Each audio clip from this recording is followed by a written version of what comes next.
জন্য বের হয়ে গেলাম। আমাদের এবারের ট্যুরে সাথে আছে মারজান ইভান ভাইয়া এবং নাফি।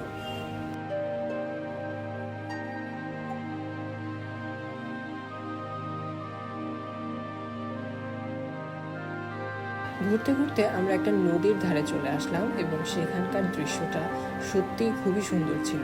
সূর্য মাত্র উঠছে এবং আমরা এই নদীর ধার ধরে কিছুক্ষণ ধরে হাঁটলাম। মংলা বন্দর থেকে আমাদের বোট ধরতে হবে এবং সেটা হচ্ছে সেই দুপুর 12টায়। হাতে অনেক সময় থাকার কারণে আমরা এখানেই কিছুক্ষণ সময় হাঁটলাম, ছবি তুললাম, আড্ডা দিলাম এবং তারপরে আমরা আবার ব্যাক করলাম সোনাডাঙ্গার উদ্দেশ্যে এবং সেখানে গিয়ে আমরা আমাদের নাস্তাটা সেরে নিলাম। নাস্তা করার পরপরই বাসে চেপে রওনা দিলাম মংলার উদ্দেশ্যে। আমাদের মংলা থেকে বোট ছাড়বে 12টায় এবং আমরা সেখানে পৌঁছে গেলাম প্রায় 10টা সাড়ে 10টার মধ্যেই। তো আমাদের হাতে আরও অনেক সময় ছিল, তাই আমরা মংলার আশেপাশে চারিদিকে একটু ঘুরে ঘুরে দেখছিলাম, ভিডিও